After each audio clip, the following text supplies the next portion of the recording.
গ্রামীণ চেকের শাড়ি কেটে ইন্ডিয়ান অভিনেত্রী মোনামি ঘোষের এই লেহেঙ্গাটা আমি কিভাবে বানালাম সেটাই শেয়ার করবো আজকে তোমাদের সাথে। হ্যালো এভরিওয়ান, আসসালামু আলাইকুম, আমি মির স্বপ্না হোসেন। তো আজকে আমি তোমাদেরকে এই শাড়িটা কেটে খুব সুন্দরভাবে 16 কলি লেহেঙ্গা বানিয়ে দেখাবো। তোমরা এর আগে আমার 16 কলি লেহেঙ্গা অনেক বেশি পছন্দ করেছিলে, কিভাবে বানাতে হবে ডিটেইলে সবকিছু তোমাদেরকে আমি বলবো। তোমরা যদি বাসায় বানাতে চাও অবশ্যই ভিডিওটা শেয়ার করবে। 16 কলি লেহেঙ্গা বানাতে টোটাল দুইটা মাপ লাগবে, একটা হচ্ছে লং আর একটা হচ্ছে কোমরের মাপটা। তো আমি কিন্তু শাড়ির আঁচলটা কেটে আলাদা করে রেখে দিলাম, এটা দিয়ে আমি ব্লাউজ বানাবো। 16 কলি লেহেঙ্গা বানানোর জন্য এই ভাঁজটা কিন্তু অনেক বেশি ইম্পর্টেন্ট। এই শাড়িটাকে টোটাল 4 ভাঁজ দিতে হবে। দেখো আমি একটা ভাঁজ দিয়েছি, আর এটা হচ্ছে আমার দ্বিতীয় নাম্বার ভাঁজ, আর এটা হচ্ছে আমার তৃতীয় নাম্বার ভাঁজ, আর এটা হচ্ছে আমার একদম ফাইনাল ভাঁজ, মানে 4 নাম্বার ভাঁজটা। ভিডিওর বাকি অংশে ফিরে আসছি ছোট্ট একটা স্কিন কেয়ারের পর। প্রেগনেন্সি অথবা অতিরিক্ত মোটা হওয়ার কারণে যাদের পেটে, রানে, হাতে এরকম ফাটা দাগ হয়ে গেছে তারা কিন্তু নিয়ে নিতে পারো অ্যান্টি স্ট্রেচ মার্ক ক্রিমটা। শরীরের ফাটা দাগ কিন্তু অনেক কারণে হয়ে থাকে, প্রেগনেন্সির কারণে, হঠাৎ করে মোটা হয়ে যাওয়ার কারণে, বা হঠাৎ করে মোটা থেকে চিকন হয়ে যাওয়ার কারণে। এছাড়াও বয়সন্ধিকালে কিন্তু আমাদের এই ফাটা দাগের প্রবলেমটা হয়, আর এই ফাটা দাগগুলো কিন্তু একেবারেই ভালো দেখায় না। বিশেষ করে মাতৃকালীন সময়ে কিন্তু মায়েদের পেটটা অতিরিক্ত ফেটে যায়, যেটা দেখতে খুবই বাজে লাগে। যত বেশি ফাটা দাগ থাকুক না কেন, সরাসরি সেই ফাটা দাগের ওপরে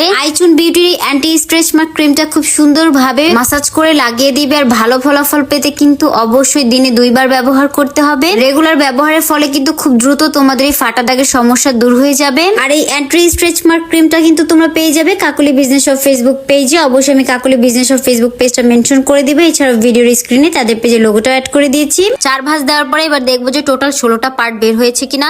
1 2 3 4 5 6 7 8 9 10 11 12 13 14 15 16। যদি শাড়িটা 4 ভাঁজ দেওয়ার পরে 16টা পার্ট বের হয়, বুঝে নিবে যে তোমাদের ভাঁজ করাটা ঠিক আছে। এবার আমি শাড়িতে লেহেঙ্গার লম্বাটা মার্ক করে নিব। আর কোমরের মাপটা তোমরা খেয়াল করো, তোমাদের কোমর যত ইঞ্চি সেটাকে তোমরা টোটাল 16 ভাগ করবে। যে দেখো এখানে মিডল বরাবর একটা মার্ক করে দিয়েছি, আর আমার কোমরের মাপটা 16 ভাগ করার পরে এসেছে 1.5 ইঞ্চি, তার সাথে 1 ইঞ্চি যোগ করে কিন্তু আমি কোমরটা নিয়েছি। আর নিচে পায়ের এখানে কিন্তু 2 ইঞ্চি বাদ দিয়ে একটা মার্ক দিতে হবে। এবার দেখো উপরে কোমরের মাপ থেকে একদম নিচে আমি অ্যাঙ্গেল বরাবর খুব সুন্দরভাবে মিলিয়ে দিচ্ছি। এখন জাস্ট লেহেঙ্গাটাকে কেটে নিব। বিশ্বাস করো এই 16 কলি লেহেঙ্গা বানানো অনেক বেশি সহজ। 12-13 বছরের বাচ্চাও যদি মনোযোগ দিয়ে ভিডিওটা দেখে 16 কলি লেহেঙ্গাটা একাই বানাতে পারবে। এই যে দেখো লেহেঙ্গাটা কাটার পরে লুকটা অনেকটা এরকম আসবে। প্রত্যেকটা পার্টকে একদম সাথে সাথে মিশিয়ে দিয়ে সেলাই করলে হয়ে যাবে আমাদের 16 কলি লেহেঙ্গা। বাই দ্য ওয়ে, পুরোটা ভিডিও না দেখে কিন্তু যাবা না। অবশ্যই আমাকে কিন্তু ভিডিও শেষে লেহেঙ্গাটা কেমন হয়েছে 10-এ আমাকে কত দিতে চাও সেটা মার্ক করে দিয়ে যাবা। এবার আমি লেহেঙ্গার উপরের দিকে যে পায়ের কাপড়টা বেঁচে গিয়েছিল ওইটা দিয়ে আমার কোমরের বেল্টটা বানিয়ে নিচ্ছি। কোমরের বেল্টের চড়া হচ্ছে 4 ইঞ্চি আর লম্বা হচ্ছে 27 ইঞ্চি, সাথে আমি আরো 2 ইঞ্চি এক্সট্রা নিয়ে নিয়েছি।